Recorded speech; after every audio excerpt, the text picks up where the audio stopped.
nós possamos fazer depois para ele. A casa é sua, Valéria, fique à vontade. Bem-vindo mais uma vez.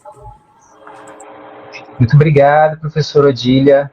Queria dizer que é uma honra e uma responsabilidade muito grande para mim estar aqui nesse evento. Queria parabenizar você por estar à frente dessa iniciativa, né? A gente sabe como essas iniciativas, durante a nossa graduação, elas são definidoras da nossa carreira, né? A gente precisa realmente passar por isso.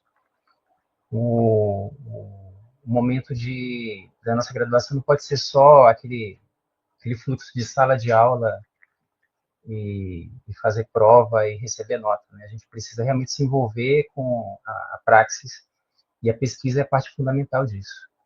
Queria dizer que é uma responsabilidade para mim estar aqui falando em nome do UFPB na Unimontes, porque a gente tem uma relação muito estreita com várias pessoas fantásticas que vieram daí. A Unimontes tem fornecido para a gente quadros incríveis na área de música, né? E com certeza nessa sala aí tem muita gente que no futuro vai acabar indo estudar conosco lá. E sejam muito bem-vindos. Bom, eu escolhi para falar com vocês a respeito do meu projeto de pesquisa, que a professora Odília comentou, que é o Artesanato Furioso. Isso é um nome que foi retirado de um poema de um poeta francês chamado René Char, que é um nome de um movimento de uma peça famosa do compositor francês Pierre Boulez, que se chama Le Marteau sans Maître. Apesar disso, eu queria dizer que eu não tenho um fluxo muito livre dentro desse ambiente da música contemporânea europeia. Assim, eu comecei como alguém muito dedicado a isso na minha graduação, mas com o passar do tempo eu fui me distanciando. Vocês já vão entender por quê, que eu pretendo falar sobre a constituição das condições de criação desse projeto Artesanato Furioso no decorrer de toda a minha trajetória, para vocês verem como que esse projeto é uma abordagem, né, que foi constituída a partir de uma praxis, né, que é uma praxis que teve a ver com a própria experiência artística, mas ela também passou por um viés político, institucional e de crítica ao campo da composição musical na academia. E aí a gente vai chegar, eu vou tentar depois unir os dois pontos no final, para vocês verem como é que é o artesanato furioso hoje, o que ele anda fazendo e qual é a relação dele com a própria constituição do campo da música contemporânea. No meio do caminho, eu espero levantar uma série de bolas para vocês cortarem depois, né, uma série de questões que vocês podem elaborar e a gente conversa se tiver faltando alguma coisa não está muito clara, ou se vocês tiverem alguma pergunta, depois a gente pode conversar e aprofundar aquilo que vocês acharam que faltou falar. Deixa eu só colocar o meu cronômetrozinho aqui. Bom, eu já vou me desculpando por não ter preparado um PowerPoint. Eu estou sem computador desde o começo do carnaval. Estou com um computador emprestado aqui. Para não fazer pelo celular, eu pedi emprestado um computador e não vou ter o PowerPoint. Eu vou conversar a partir de um texto em papel que eu elaborei aqui. E aí, no final, se tiver alguma dúvida, a gente conversa.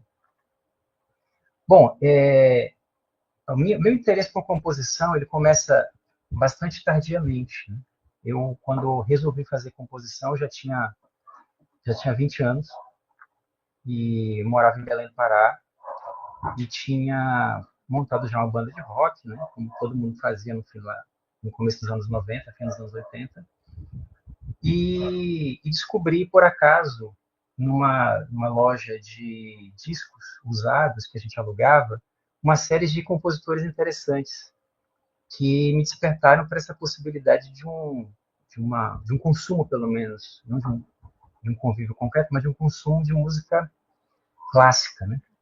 Então, eu me lembro de ter escutado Stravinsky pela primeira vez, os minimalistas estadunidenses, e aquilo tinha me despertado uma série de ideias.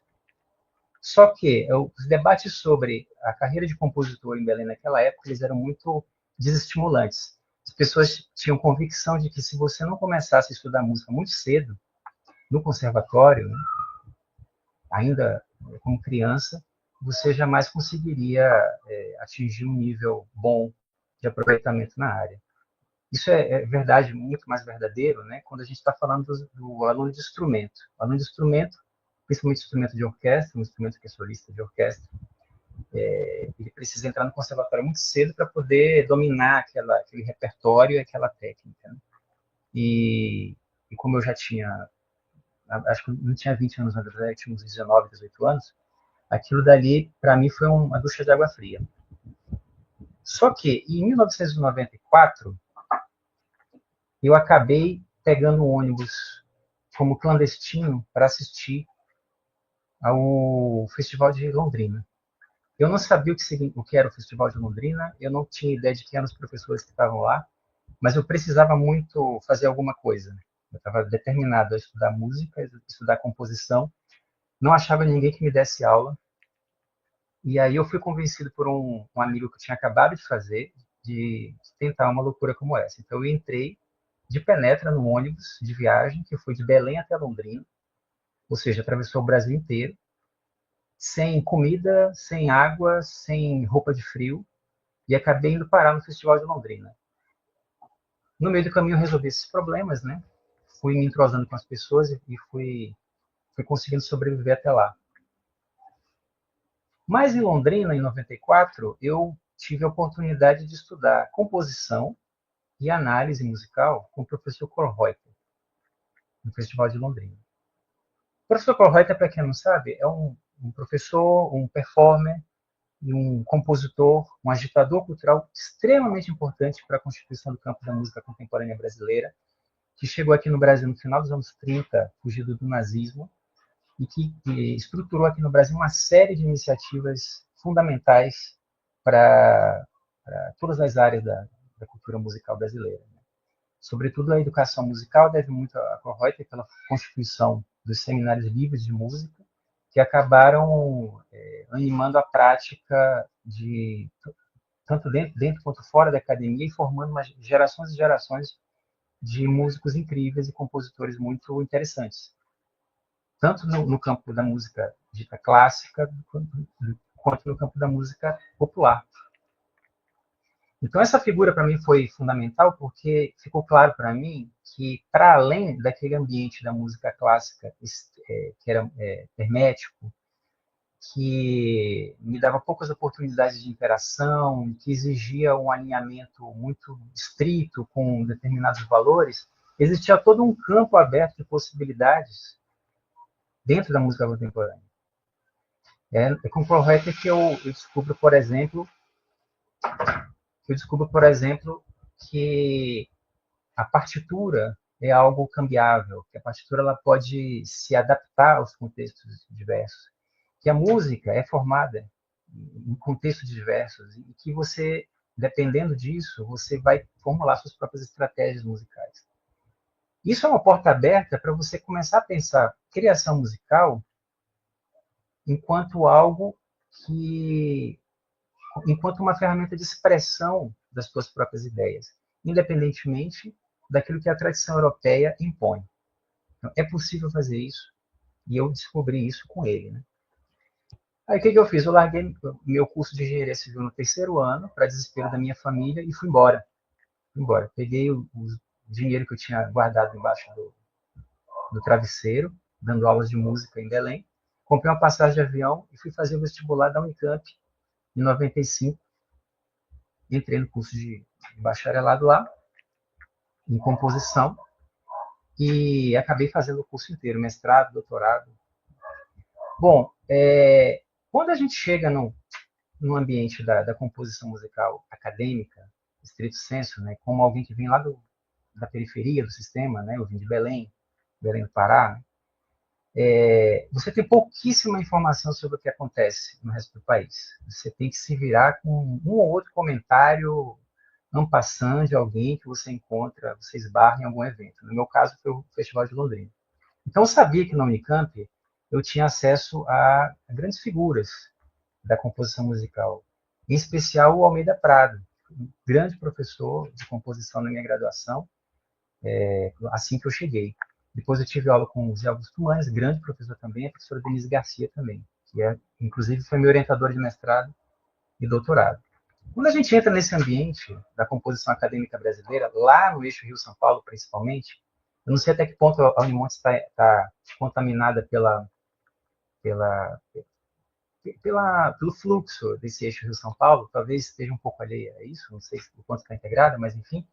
Quando você chega nesse ambiente, você é de cara colocado numa espécie de disputa territorial. Você descobre que dentro desse ambiente você tem alguns professores que têm um vínculo direto com certas correntes da vanguarda europeia, no caso da Unicamp, sobretudo francesa, em outros lugares outros países, né? Na Unesp é mais germânica, mas são pessoas vinculadas a essas correntes de música de vanguarda do pós-guerra. Então, é a gente trabalhando com música e tecnologia, a gente trabalhando com música eletroacústica, a gente trabalhando com música instrumental, mas dentro de uma perspectiva espectralista. E do outro lado, um grupo de professores mais velho, geralmente, que trabalha exclusivamente com música instrumental, música orquestral, música coral, que eram apelidados na época de nacionalistas. Então, nós tínhamos uma vertente moderna dentro da academia, uma vertente mais nacionalista, que era considerada conservadora. E faltava na academia aquilo que eu tinha visto com Kürreuter, que era uma prática musical mais experimental. Né? E eu fiquei em busca disso. Acabei tendo aulas com Kürreuter em São Paulo, aulas particulares, né? Mas eram aulas de análise. Né? E essa parte de composição ela só foi se consolidar para valer mais tarde com a criação do Artesanato Furioso, que foi uma iniciativa que eu tive que bancar, porque eu já não aguentava mais essa espécie de inércia que eu tinha acumulado enquanto estava na graduação, cumprindo as disciplinas. Né? Então, mas qual é a grande questão? Antes da gente avançar, né, eu vou abrir um parêntese aqui para falar sobre uma questão mais conceitual. Quando a gente estuda composição ou história da música na graduação, nós somos convencidos de que a composição é um conhecimento que sempre existiu, a maneira como a gente entende hoje. É como se o paradigma beethoveniano, né, que é o paradigma do século XIX, ele de alguma maneira sempre tivesse existido. A gente estuda um compositor, por exemplo, do século XIV, do século XV, como alguém que produz obras de arte, como alguém que escreve partituras, como alguém que tenta expressar uma ideia própria, individual. E muito tardiamente a gente descobre que as coisas não são bem assim. Né? Que essa aventura da música ocidental ela não se deu, ela se deu através de um processo muito longo de constituição de o que eu chamo de avatares, né? Que só foram realmente se consolidar muito tardiamente. Eu diria o seguinte, é na virada do século XVIII para o XIX que a maioria dos avatares que a gente reconhece hoje como fundamento da nossa área da música foram constituídos. O que são avatares para mim? É a composição, é a obra musical, é a partitura enquanto sinônimo de obra, é o compositor como um indivíduo autodeterminado, capaz de produzir do nada uma coisa que não existia. É o intérprete como uma figura engajada na execução dessas obras que são produzidas pelo compositor. É a orquestra como o veículo por excelência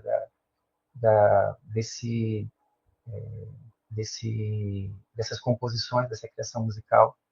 É o conservatório como um lugar onde eu vou formar pessoas para participar desse circuito. Enfim, essa divisão de trabalho de compositor e intérprete, entre outros avatares. Tudo isso se constituiu, se consolidou muito tardiamente. Né? E a gente demora um pouco para descobrir isso na academia, porque o currículo de música, você já deve ter percebido isso, ele está muito pautado numa espécie de afirmação de um modelo. E esse modelo é eurocêntrico, né? Ele está pautado num neopositivismo que diz que a Europa ela foi pioneira no desenvolvimento de uma série de conhecimentos e disciplinas, e que, dentro de uma perspectiva positivista, ou seja, dentro de um ideal que diz que a sociedade ela evolui no determinado sentido, a Europa estaria avançada em relação a outras culturas. Isso justifica o colonialismo europeu, o imperialismo europeu, isso justifica todo tipo de violência simbólica e real que foi produzida da Europa, irradiada da Europa para a periferia do sistema. Quer dizer, eu já estou falando até periferia do sistema como se a Europa fosse o centro. Né? A Europa passa a ser o centro depois que se coloniza o mundo e ele se descobre como o centro da coisa. E classificam a gente como o outro e passam a tentar equalizar culturalmente todas essas experiências diferentes. A gente precisa, no curso de composição, no curso de música, né, nos equalizarmos também com uma gramática musical, com um letramento musical, com uma história da música que está sempre voltada para determinados repertórios, determinados autores, determinadas correntes, para uma análise musical que visa demonstrar na prática o quanto esse repertório é relevante para a gente cultivar.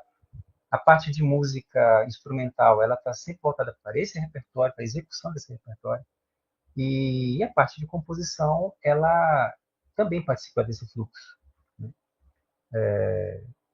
Claro, dentro do curso de graduação, a parte de composição tem uma trajetória um pouco diferenciada das outras áreas, né? E eu vou já entrar nesse assunto.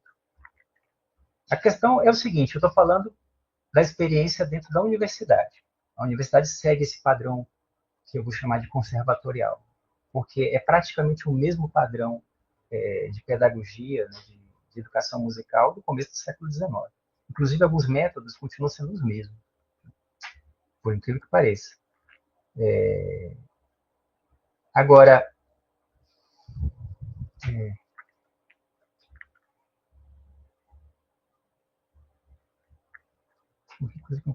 nesse contexto, né, o curso de composição ele poderia muito bem ser, como direi, concluído a partir de disciplinas que fazem parte do núcleo comum do curso de música. As disciplinas a que eu me refiro são harmonia, contraponto, análise, instrumentação, orquestração. O indivíduo que domina harmonia, contraponto, instrumentação, orquestração, ele, em tese, estaria apto a compor, a escrever música, a desempenhar uma função social nesse sentido, atender a demandas nesse sentido. Né? Isso é suficiente.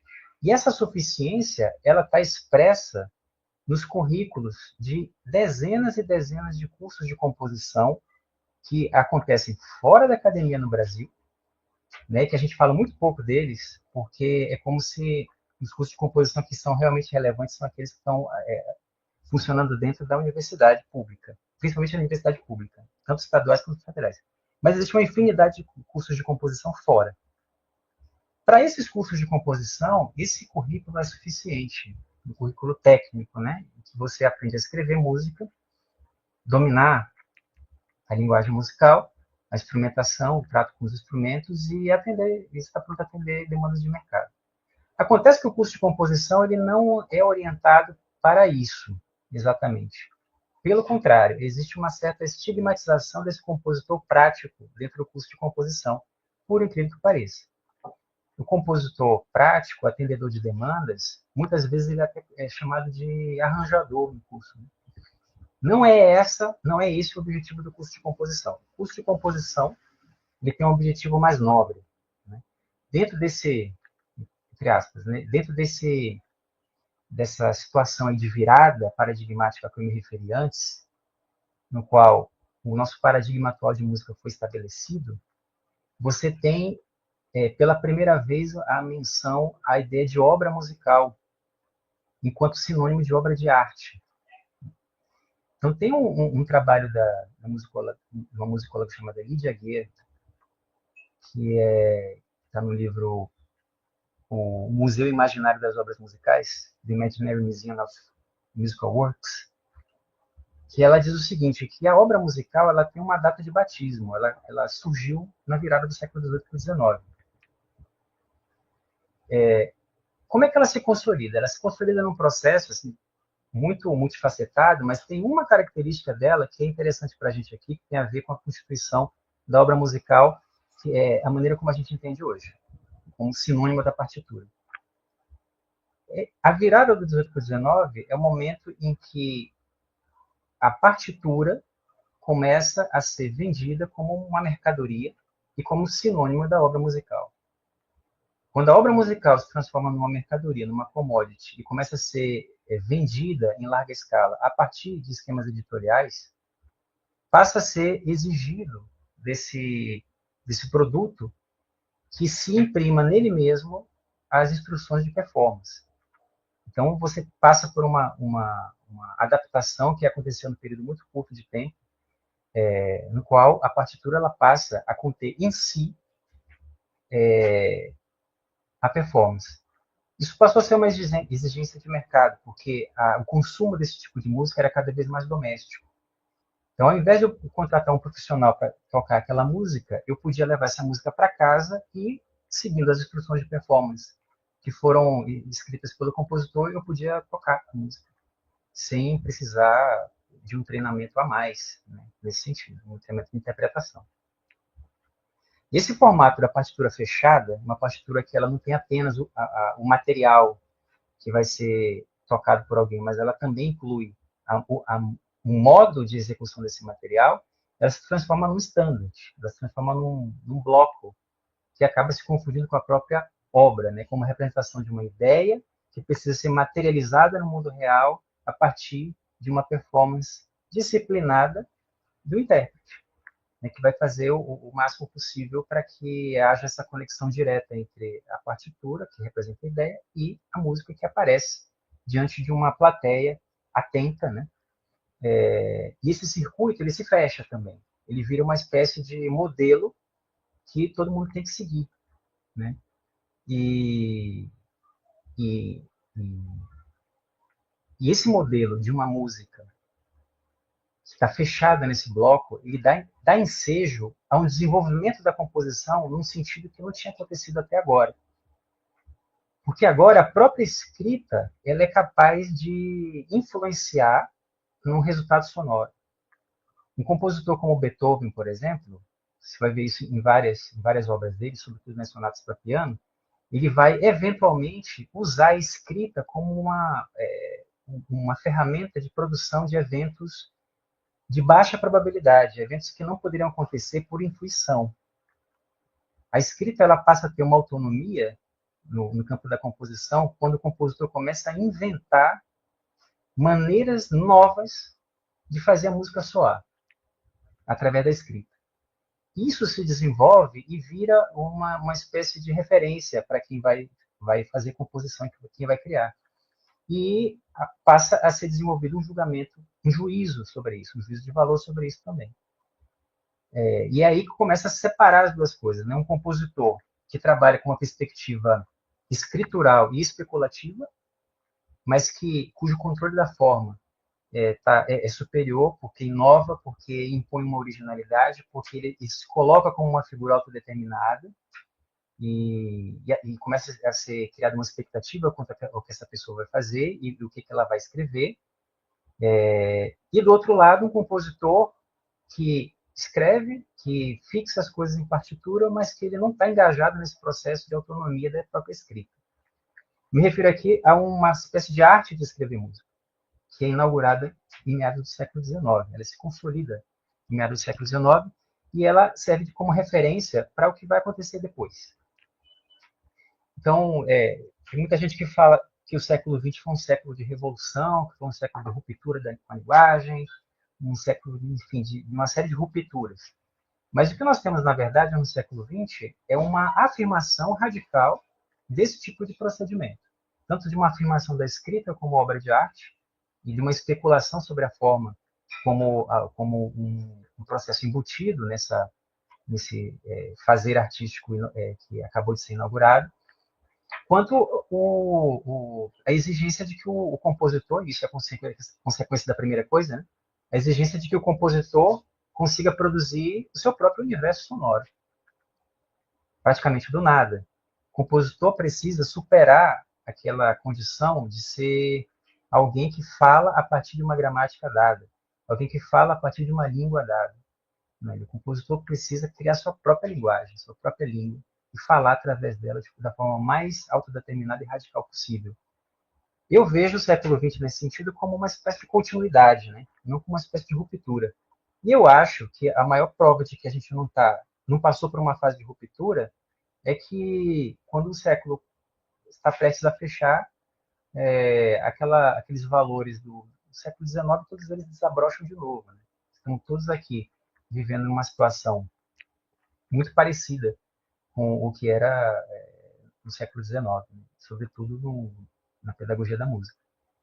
Inclusive em questões estéticas e estilísticas. Né? A gente está vivendo uma coisa que alguns autores chamam de, de um, de um caráter espectral da música. Né? A música retorna de novo, como uma espécie de fantasma. Né?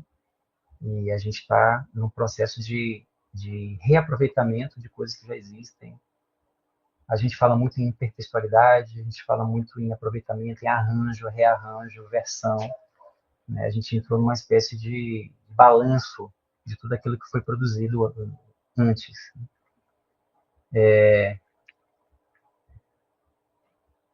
Então, nós temos na academia esse diferencial. Você não se forma em composição apenas estudando ferramentas. Né? Para você se formar em composição, você precisa, de alguma maneira, entrar nesse circuito da criação artística, estrito sensu. A disciplina de composição era uma disciplina à parte do curso de música. Né? São disciplinas que têm a ver com processos criativos, processos composicionais, procedimentos composicionais, às vezes tutoriais de composição em que você é acompanhado, que o teu projeto artístico é acompanhado individualmente pelo teu professor. Às vezes você tem ateliês de composição em que músicos tocam o que você escreve para testar, né? Ou seja, sai da parte especulativa para uma parte sonora, e assim vai. E é dessa maneira que você constituiu esse campo da composição dentro da academia, pelo menos na graduação. E isso reverbera para a pós-graduação também, e reverbera para todo o entorno institucional da universidade, que acaba se organizando a partir dessa perspectiva da produção da obra, da afirmação da individualidade, de um juízo que é construído a partir de uma excelência da técnica de escrita, que vai animar todos os esquemas curatoriais que existem no país. Né? Desde da curadoria da avaliação de uma peça para você tirar uma nota no semestre, até a curadoria da Bienal de Música Contemporânea Brasileira, né, que é um dos eventos top aqui da nossa área. Bom, aí feito esse parêntese, né, eu voltando aqui para a criação do artesanato furioso. O artesanato furioso ele foi criado em Belém como uma iniciativa de performance dentro desse ambiente da composição acadêmica. Eu estava muito cansado, estava exausto, porque eu não conseguia enxergar uma conexão com o mundo real a partir do que eu estava fazendo lá. E eu resolvi arriscar fazer em Belém 3 performances de madrugada, num lugar desconhecido da cidade, que não era uma sala de espetáculo, era um galpão de teatro, num beco, numa rua desconhecida de Belém. Convidei vários artistas para tocar comigo lá, a ideia era ficar de noite pegando usando equipamento para fazer música livremente. Eu me juntei com um amigo meu, Fábio Cavalcante, nessa empreitada, convidamos muita gente, ninguém foi, ficou só eu e ele, um monte de equipamentos num galpão todo pintado de preto, com uma porta de ferro, que nós amplificamos com um microfone. E quando chegou perto da meia-noite, por algum motivo havia vazado que a gente ia fazer aquilo, e pessoas andarilhos da madrugada acabaram aparecendo lá. Lotou a sala, gente do movimento punk, headbangers, gente que tinha se perdido na noite embriagado, foram todos para lá. E nós fizemos 3 noites de performance com casa lotada, onde a gente trabalhava música produzida no que eu chamava de curto prazo, uma música para amanhã. Né? Como é que a gente faz uma música para amanhã? Com os elementos que a gente tem aqui à nossa mão, com as pessoas que vão tocar com a gente, eventualmente tocando com o público. Né? A gente se colocou o desafio de fazer música, seja lá como for, dentro de um contextualismo radical, né? Observando as condições do ambiente, criar 3 programas de concerto de mais ou menos 1 hora de duração, com várias peças, né? Mais ou menos escritas, mais ou menos dependentes de algum suporte tecnológico e, da forma mais arriscada, mais ou menos dependente da participação do público. Então, nós conseguimos fazer esses 3 concertos, né, com direito a pessoas do público tocando partida de xadrez amplificada, e, gente improvisando com a porta que estava amplificada também. A gente passou por uma experiência muito importante para a gente. E foi nessa experiência que eu saquei que alguma coisa realmente estava errada na academia, no curso de composição. Porque para fazer música, basta você ter um plano, basta você ter disponibilidade experimental e ter um pé no chão quanto às condições pragmáticas. Eu coloquei na cabeça que era necessário fazer isso, né, porque nós estamos numa condição periférica e estão sempre dizendo para a gente que a gente só pode fazer música em determinadas condições. É preciso ter aquele equipamento específico, é preciso estar naquele estúdio, é preciso ter esse instrumentista, é preciso ter essa sala de concerto, essa sala de concerto tem que ter tal acústica, o piano tem que estar afinado. Nós temos muito mais obstáculos para fazer música do que facilitações. Então, o Artesanato Furioso, na sua origem, ele é um grupo dedicado a pesquisar, ainda mais de forma muito prática, o que significa um fazer musical livre de qualquer um desses obstáculos. E aí fomos escolhendo, com o passar do tempo, uma série de resultados nesse sentido. Bom, eu tinha acabado de entrar no mestrado da Unicamp. E eu resolvi levar para lá essa experiência do artesanato furioso. Fizemos assembleias com alunos de composição e nós logo começamos a discutir essa questão da uma possibilidade de reformulação do curso de composição. Nós fizemos, na época, um manifesto, eu fiz um manifesto citando razões para fechar o curso de composição. Eu fiz isso em formato de manifesto e coloquei nas paredes do departamento de música. A ideia não era fechar o curso de composição, a ideia era colocar em discussão o curso, né? Como é que ele deveria ser, o que está faltando para ele funcionar bem, né? E a gente colocou 3 condições para que o curso funcionasse bem. Que ele fosse capaz de formar profissionais da música, pessoas capazes de atuar no mercado, que é uma coisa que era estigmatizada, ainda estigmatizada no curso, que ele tivesse um lado experimental patente, né, que realmente a gente fizesse um mergulho em experimentação sonora, né, dentro da universidade, aproveitando inclusive que ela é subsidiada pelo Estado, que ela te fornece uma série de equipamentos, uma série de espaços, e a ideia era ocupar esses espaços com atividade artística.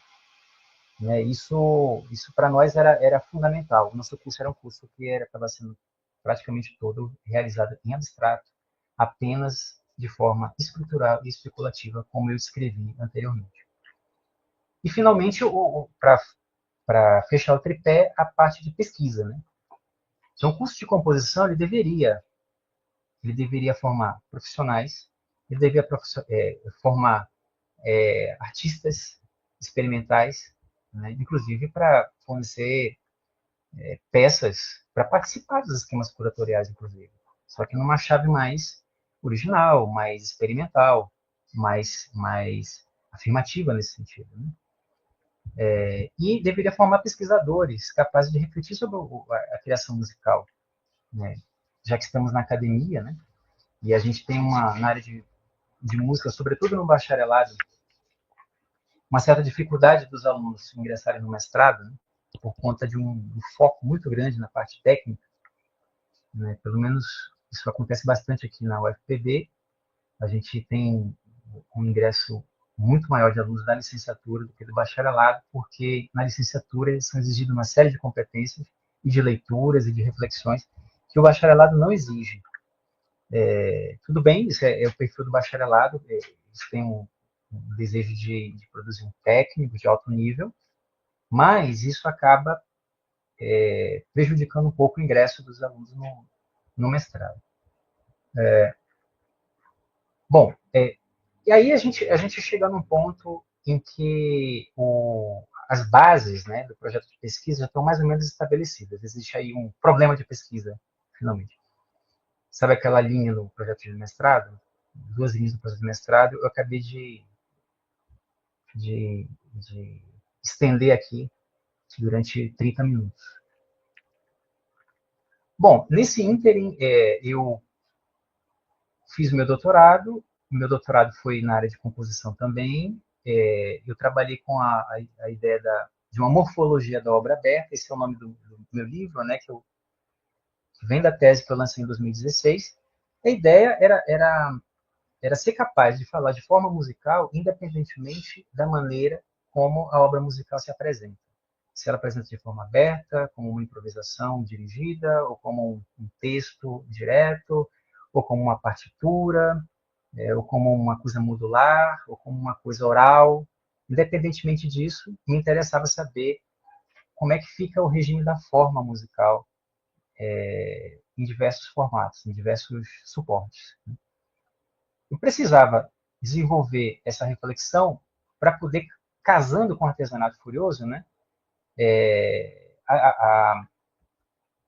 casando essa teoria da forma, né, da forma aberta, com o empirismo do artesanato furioso, eu consegui produzir um híbrido que trabalhava ao mesmo tempo a performance e criação e uma reflexão sobre a forma musical. Então eu consegui, de alguma maneira, criar uma base para uma musicologia da performance, uma musicologia da criação musical, tendo como entrada no problema a ação performática. E deu para fazer isso por causa da experiência do artesanato furioso anterior, que é uma experiência eminentemente empírica. Quando eu começo a pensar sobre a forma musical a partir da minha própria experiência, tocando um repertório considerado limite, no que diz respeito à definição da forma, eu chego nesse livro, eu chego nessa reflexão profunda sobre a forma musical.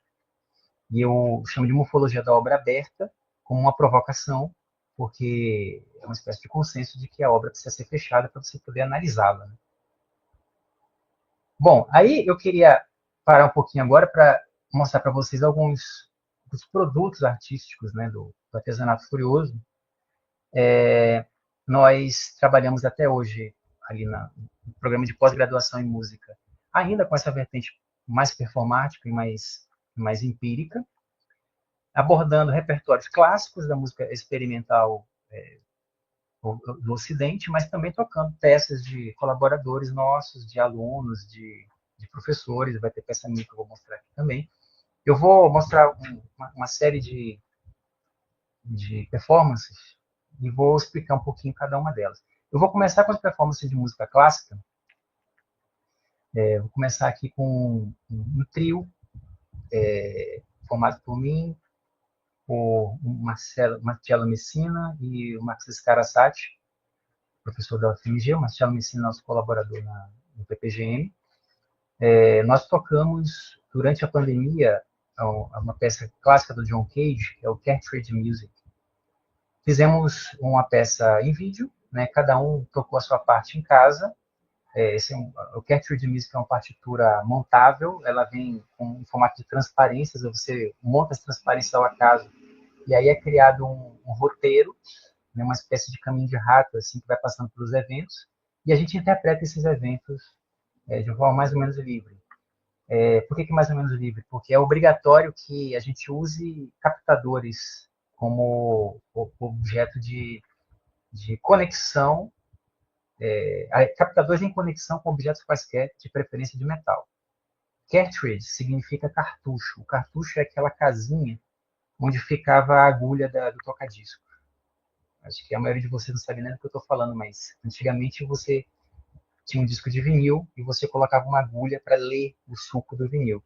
Aquela coisinha que amplifica o som da agulha é o cartridge a cartridge música do John Cage. E nós fizemos uma versão usando é, captadores ou microfones de contato. Vou tocar um pouquinho para vocês aqui.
Aí vocês veem ali o uso do microfone de contato, a mesa onde estavam os objetos do marco estava amplificada, enfim, o fundamento é esse, mas cada um fez a sua maneira. Você vê que cada set tem um perfil diferente, né? Eu gosto de um set mais simples, o Marco gosta de fazer uma coisa mais visual, o Marcelo gosta de fazer uma coisa mais colorida e mais livre. Tem muitos brinquedos ali no Marcelo e tal. Isso é um exemplo de performance de peça clássica. Outra peça clássica que eu queria mostrar para vocês aqui é uma peça para corpo solo, eu acho que posso dizer assim, do Vinco Globocar, chamada Corporel, que foi apresentada pelo CH Malves, que é um dos nossos colaboradores, numa performance do Artesanato Furioso. Vou apresentar um pedacinho. Ela é uma peça toda articulada no próprio corpo, né? Seguindo instruções bastante precisas.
Agora, apresentar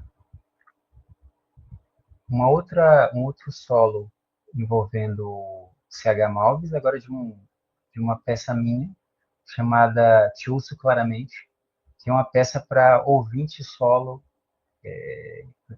que era uma peça que eu tinha feito para uma pessoa com os ouvidos tampados articular a própria cabeça e fazer evoluções com a língua, com os dentes e tal, que é uma peça para não ter público, né?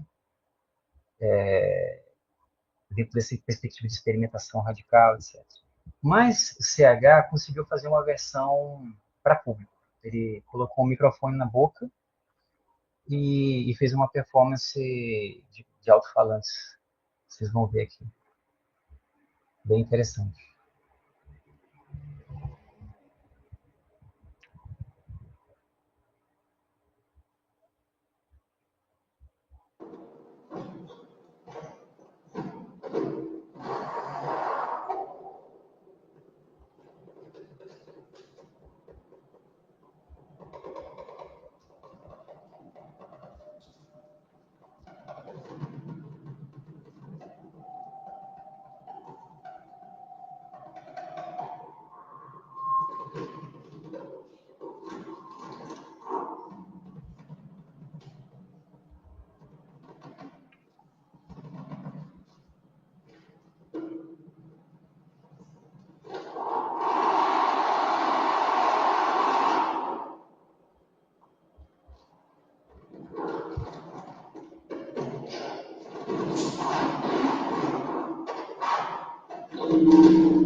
Seguindo,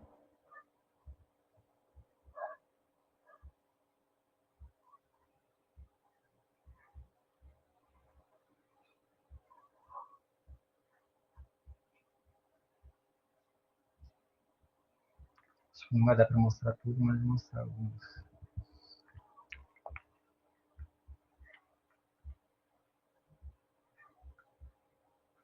Isso aqui é uma performance que está um pouco escura, mas eu vou descrever para vocês. É uma peça chamada Rex, do Vitor Soto, um dos artesanatos que eu uso na época. Consiste em sorteio de moedas, né, e girava a moeda em cima de uma superfície de azulejo. Se desse cara, eles gravavam o próximo evento. Se estourou, eles disparavam o áudio gravado. E assim foi que se desenvolve.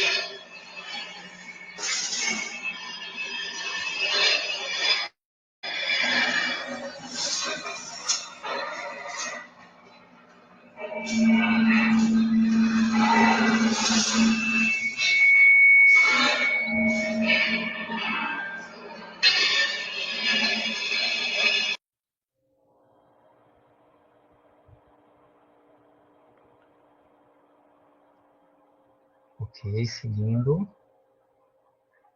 Um exemplo do DJ Guide, que é um dos grandes colaboradores nossos lá, professor da UFPB também aposentado. Isso é uma peça chamada de Volksmilchserenade, que é a serenata para o leite do povo. Essa é uma peça que está baseada numa partitura que é projetada aqui do lado direito da tela, toda constituída por instruções diretas. Os três músicos decoraram essas instruções e foram seguindo a partitura enquanto executavam suas partes. E nessa partitura tem tudo quanto é tipo de instrução direta que você possa imaginar, como vocês vão ver.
Uma característica dessa peça é que ela também aumentava de velocidade no decorrer do tempo, vai ficando cada vez mais tensa.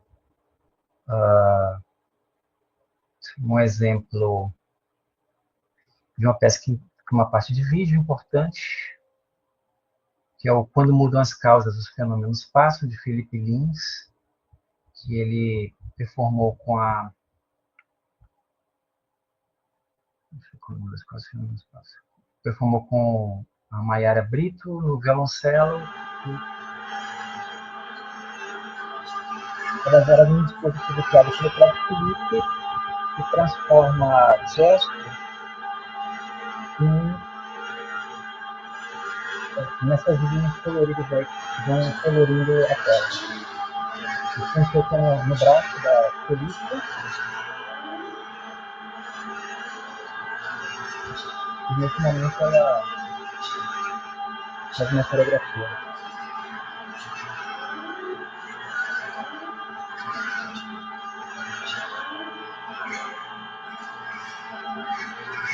Essa foi a primeira vez que ela dançou na vida. A gente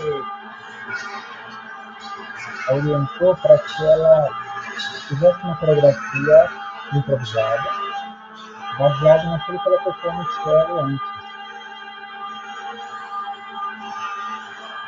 E aí, quando ela começou a dançar, ela se soltou e fez uma sessão que fica boa, fica legal.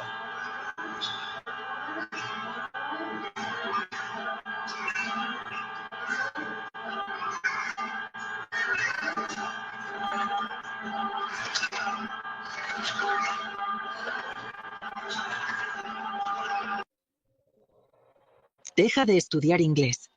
Comienza a... YouTube, né?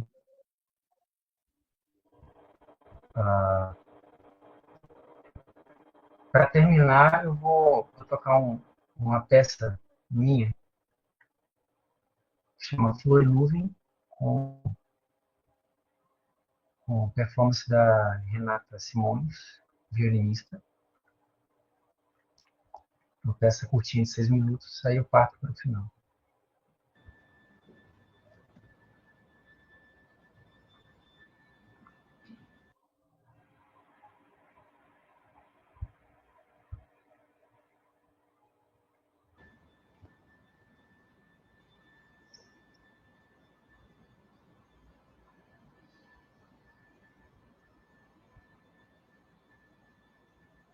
Sou entre flor e nuvem, estrela e mar.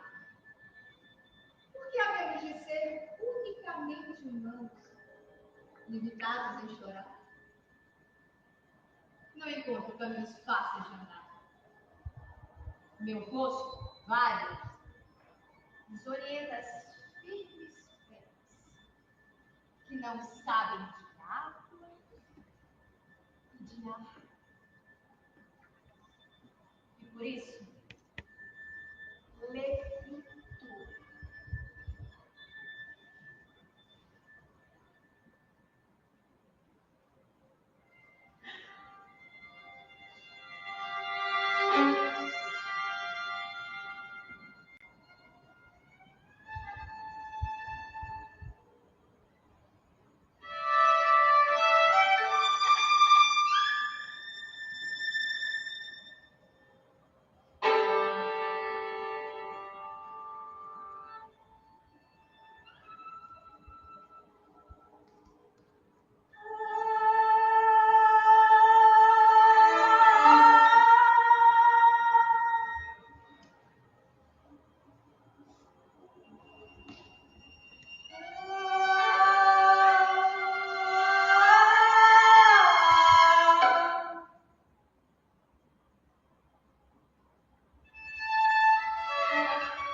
Vou deixar um pouco de ternura e encanto indiferente de herança em cara, raste de flor, estrela, nuvem e mar. Meu destino é mais longe, meu passo mais rápido. A sombra é que vai devagar.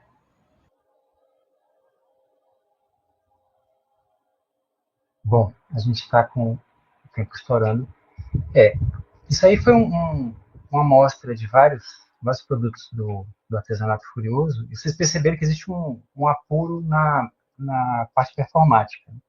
A diferença do artesanato furioso radicalmente contextualista e experimental de Belém para o artesanato furioso agora é que agora a gente tem condições institucionais de ensaiar, de ter equipamento, de contar com pessoas que ajudam na parte cênica, na parte coreográfica. Isso tudo faz muita diferença. Né? A gente tem como um dos princípios a busca pela excelência, né, técnica, baseada no contexto sempre. Isso significa que o que nos orienta não é o modelo prévio, mas são as condições que o contexto permite. Trabalhar com o máximo de rendimento a partir do material humano que está com a gente. E aí a gente vai até as últimas consequências. Para terminar, eu estou com... recentemente, eu fiz algumas entrevistas com o professor Luiz Carlos Vinholes, que é um compositor de Pelotas, muito importante para essa música experimental brasileira, porque ele foi um dos pioneiros no uso de partituras gráficas no começo dos anos 60, aqui no Brasil. E durante os anos 50, o professor Vinholes trabalhou com o Paul Reuter no Seminário Livre de Música de São Paulo, que era uma escola de música experimental que funcionava ali em São Paulo, atrás do Cemitério da Consolação, e que era marcada por segundo o professor, 3 princípios básicos. Né? Era uma escola que foi criada para que eles pudessem experimentar, inclusive no campo da tecnologia. Eles montaram o primeiro estúdio de música eletroacústica do país, né, nos anos 50. Ele dizia assim que os princípios básicos dessa experiência eram a experimentação, ou seja, tudo era possível para eles, a excelência técnica, eles faziam questão de que o resultado final fosse muito bem feito, e a ideia de colaboração. Então, é uma escola de música que me interessa muito, porque ela me parece muito mais conectada com as coisas que a gente faz, mas também com um sem número de artistas colaborativos que trabalham fora da música academia, dentro daquilo que a gente convencionou chamar de música experimental. Nós temos dezenas de artistas que trabalham dentro desse princípio. É uma experimentação radical, contextual, uma técnico, né, no trato com os seus resultados, e, sobretudo, eles formaram uma rede colaborativa e fraterna de trabalho.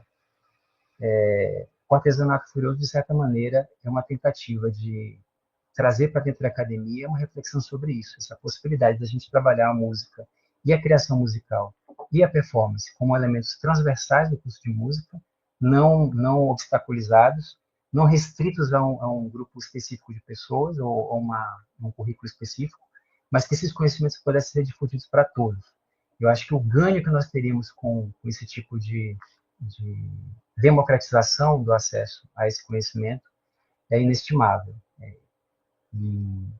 Bom, acho que eu vou parando por aqui, agradecendo mais uma vez a atenção de vocês. Desculpa se fui muito prolixo, mas eu sou assim mesmo, e a gente conversa depois se vocês tiverem alguma dúvida. Então, muito obrigado.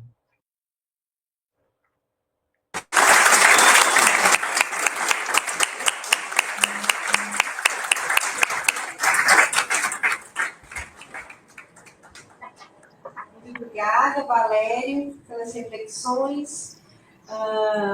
A sua palestra chega num tempo que a gente tem discutido a criação musical muito a gente tem aqui o PET responsável pelo curso de musicalização infantil, né? Atende crianças de 6 meses a 6 anos de idade, e nós temos pensado muito em como trazer essa criação musical, né? E ouvir sua fala nos trouxe com certeza muitas inspirações, teve uma lista para e vamos pensar muito sobre isso. Temos perguntas para o convidado?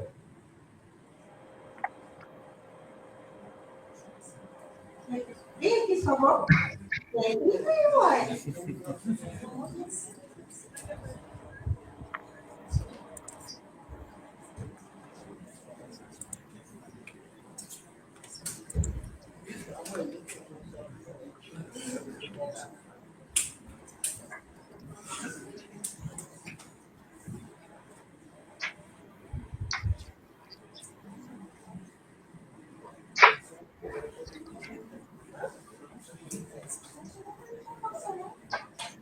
Meu nome é Heitor, e durante a palestra eu ouvi os conceitos mais ou menos de partitura fechada e obra aberta, que você falou. Eu queria saber mais sobre isso, tipo, o que é uma obra aberta, o que é uma obra fechada, o que é considerado fechado, o que é considerado aberto. Eu fiquei com dúvida nessa parte. Como é que é o seu nome mesmo, Heitor?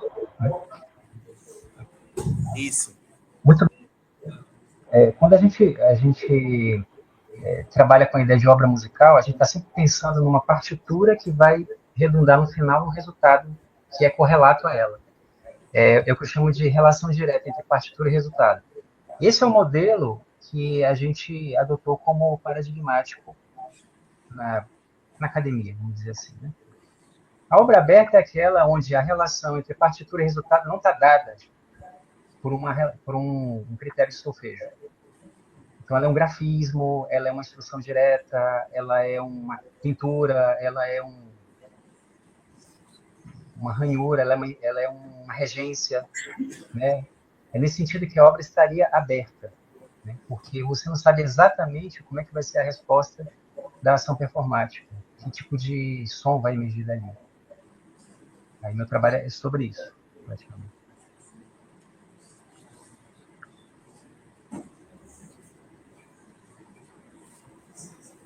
Oi, meu nome é Marcelo e vou fazer uma pergunta, eu acho que um pouco complicada de responder, mas quando você estava mostrando aqueles vários exemplos de músicas que podem ser ditas experimentais, né?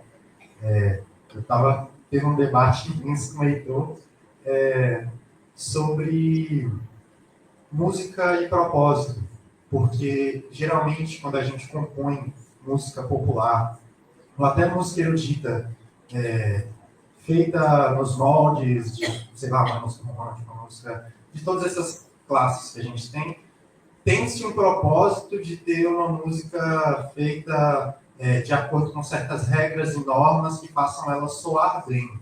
E esse soar bem, ele tem um propósito também, que é de que essa música seja reproduzida, seja escutada de uma forma agradável e que essas pessoas troquem informações, troquem sentimentos a partir dessa música. Aí minha pergunta é: qual o propósito de fazer uma música experimental que está nesse limite, sabe? De colocar sons que a gente não consegue literalmente compreender, né? Boa pergunta. Isso aí é um dilema da música experimental. Mas é o seguinte, o artesanato furioso ele pretende dar um passo além disso, né? Que é o foco da gente é a performance. Então a ação performática é modelada para ela funcionar da melhor forma possível, para soar da melhor forma possível. E nesse sentido, a gente não trabalha, estrito senso, com a ideia de experimentação. Tenta apresentar um produto acabado no final do processo. Então, existe uma fase de experimentação na qual a gente experimenta, de fato, uma série de possibilidades, mas uma vez que a estratégia de performance está fechada, a gente ensaia aquela estratégia de performance e apresenta o melhor resultado possível daquilo que foi planejado. Às vezes, o material é um pouco difícil de aprender, né, porque são ruídos, porque são sons que vocês não estão acostumados, mas na situação de performance, isso tudo é superado graças justamente à plástica do evento. Então, a gente tem muito cuidado com como é que vai soar naquela sala específica por conta da acústica, onde é que vão ser posicionados os alto-falantes, como é que é o corpo em cena da pessoa que vai fazer a performance. Tudo isso é trabalhado. E o nosso retorno disso é que a gente provavelmente é a experiência com música dita experimental que trabalha com casa cheia desde que a gente começou, em 2014, formalmente lá na UFPB.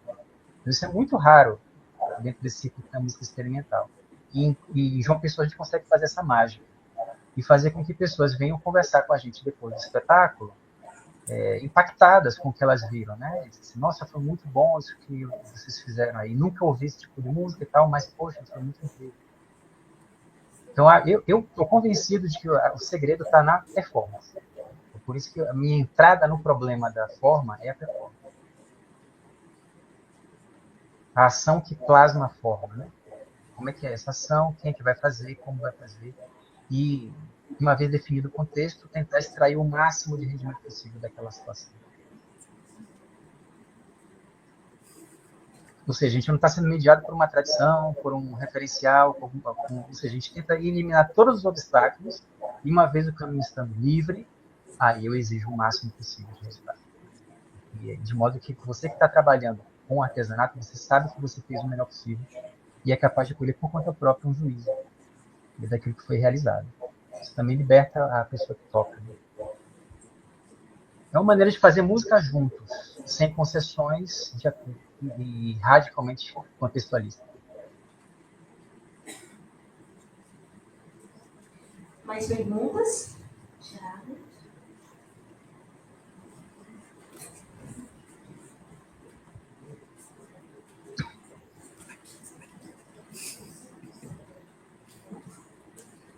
Boa noite, meu nome é Thiago.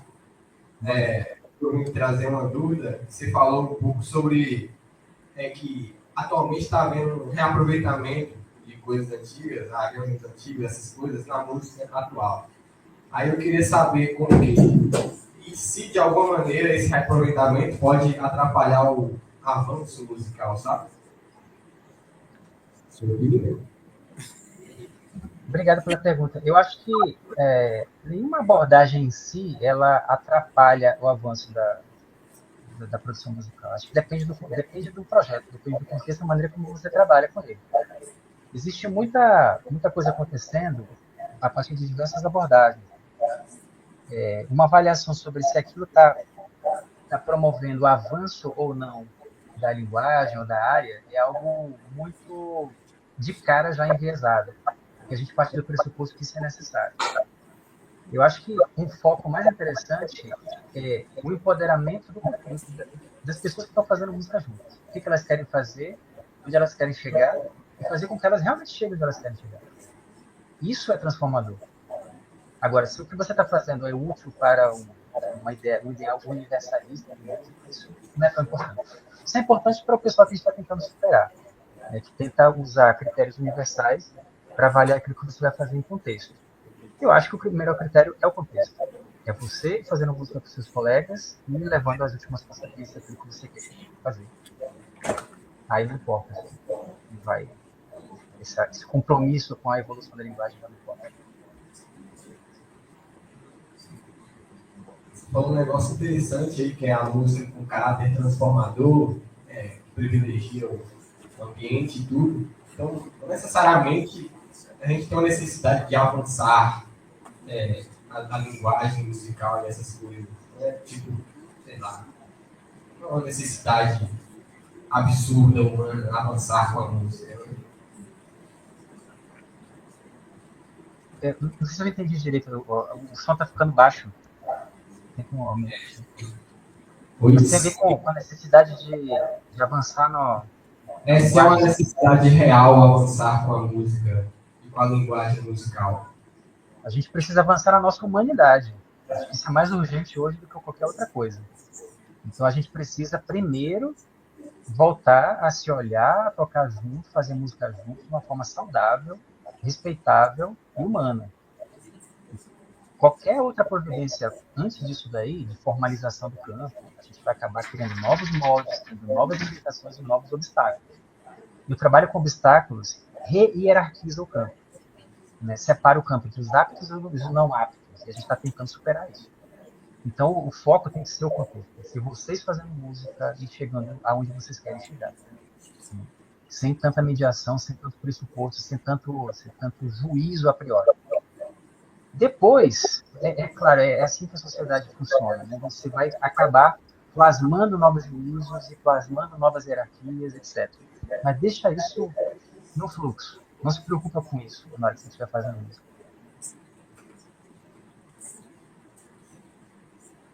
Boa noite.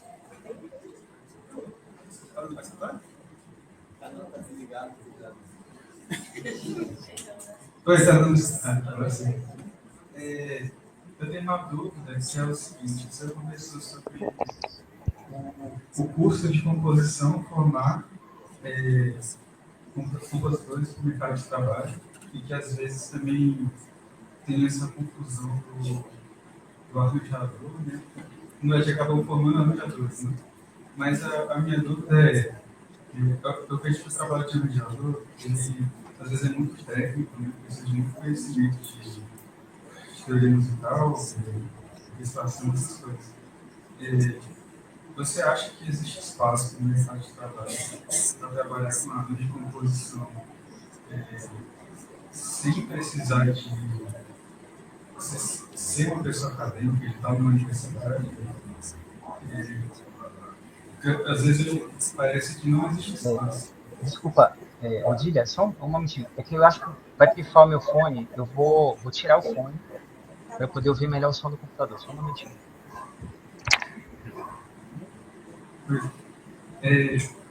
A minha dúvida é basicamente assim, certo?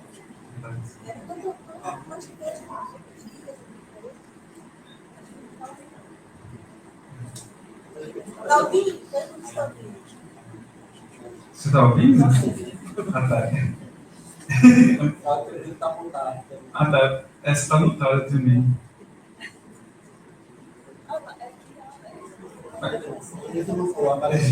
Tá, mas a pergunta é basicamente assim: existe espaço no Brasil, atualmente, para trabalhar com arranjo e composição? Eu digo assim, composição mais em conteúdo de existe esse espaço sem precisar estar numa área acadêmica, porque eu sinto que os arranjadores no Brasil, às vezes, necessitam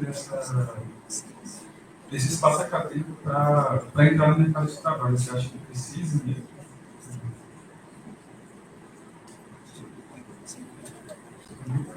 Seu microfone está desligado, Alex. Pronto. Estão ouvindo? Então, veja, a academia, ela parcialmente desistiu desse mercado de trabalho.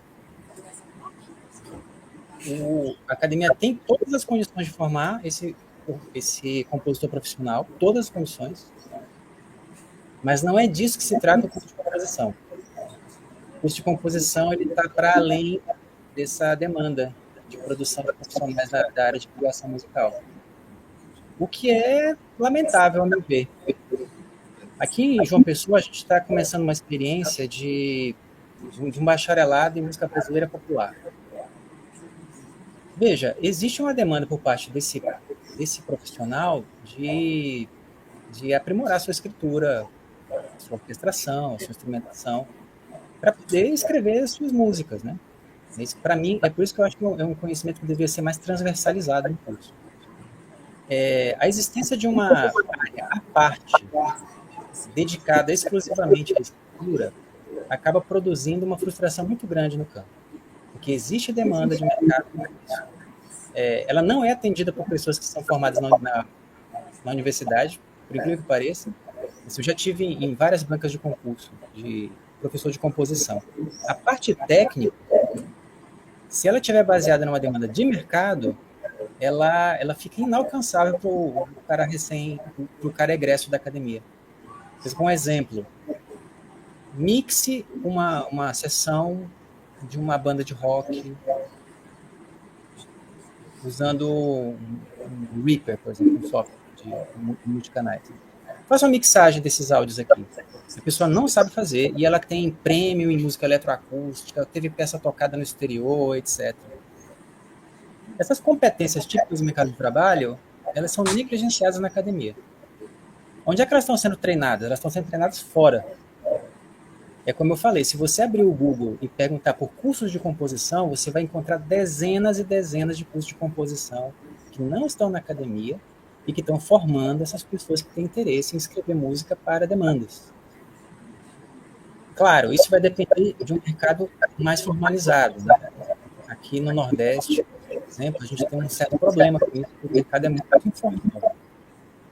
Mas em lugares como São Paulo, Rio, você tem muitos compositores fora da academia que têm uma vida profissional normal, atendem demanda o tempo inteiro e vivem disso. Até em Recife, algum outro compositor que trabalha assim.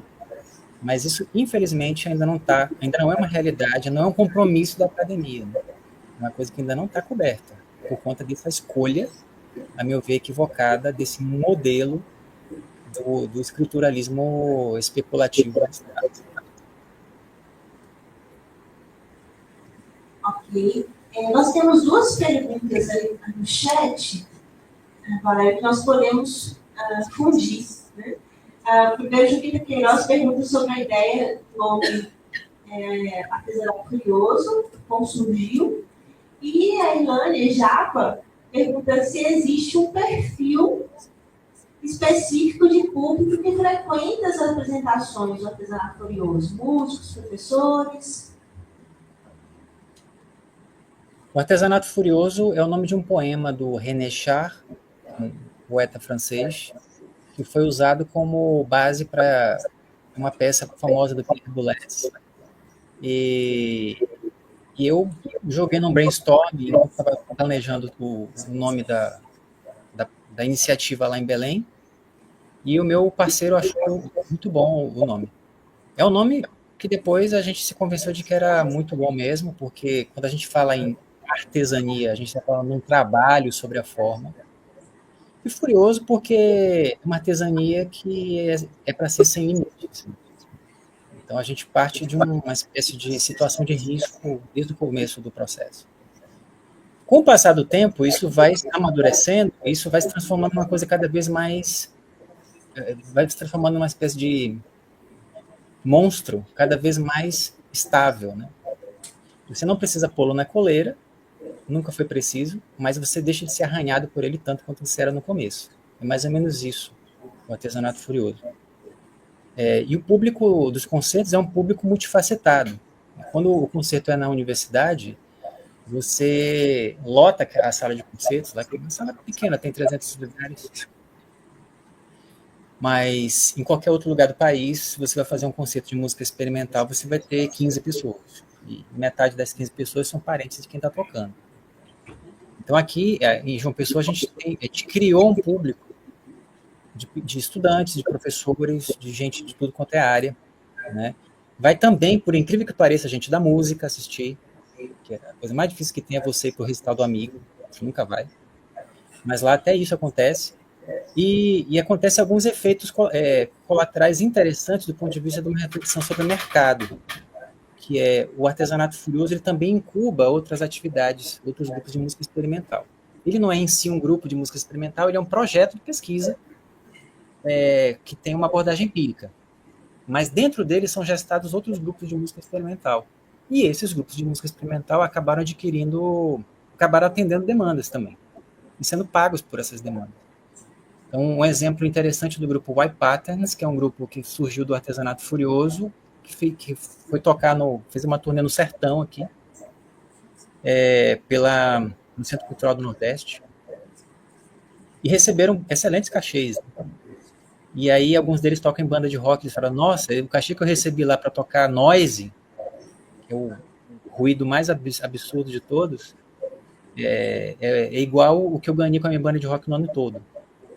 Aí nessa época eu fiquei muito empolgado, porque parecia que a escolha pela entrada no problema da ação performática, ela conseguiu romper uma barreira de mercado.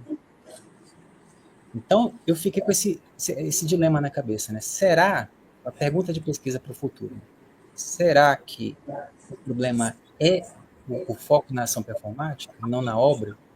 Será que isso resolve o problema de uma música feita sem limites, sem concessões, independentemente do suporte, independentemente do material sonoro que é usado?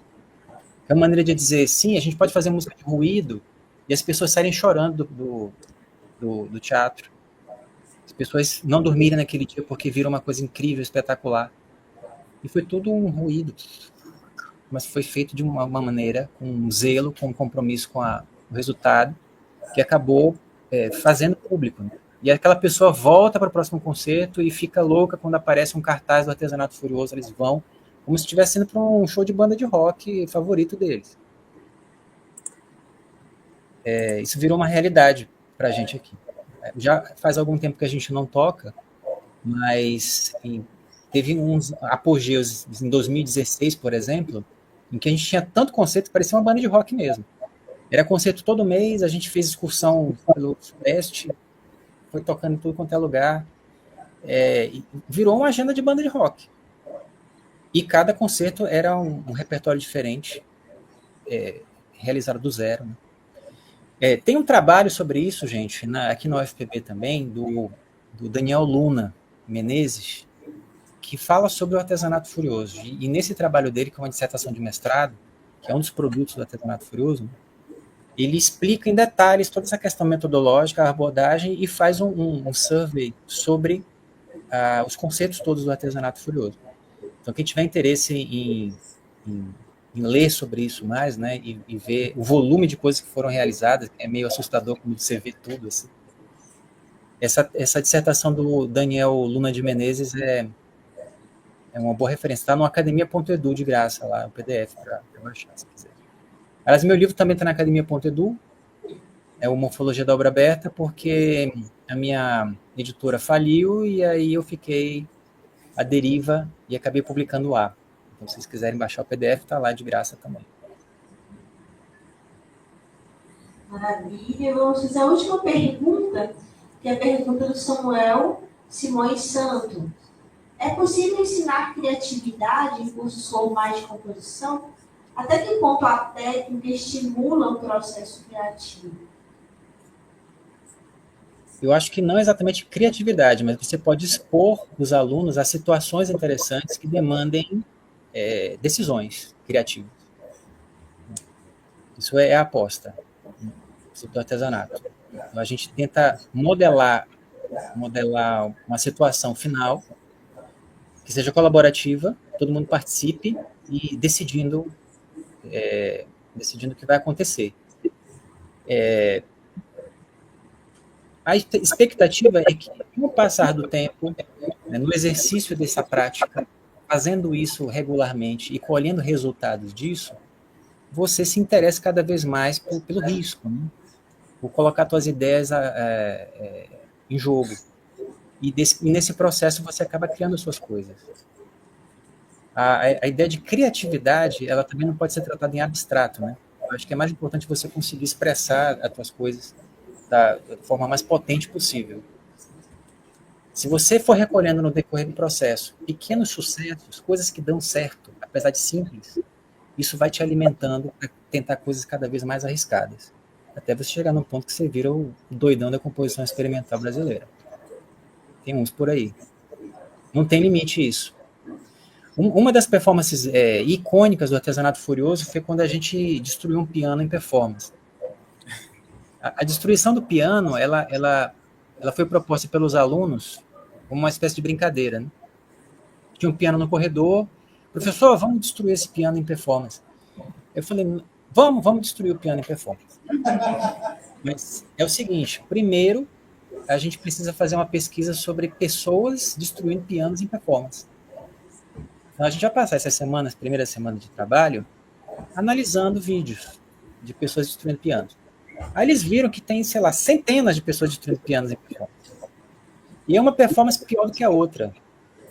Um negócio meio feio, meio gratuito, as pessoas se machucam, é um negócio muito difícil. Não é fácil destruir um piano.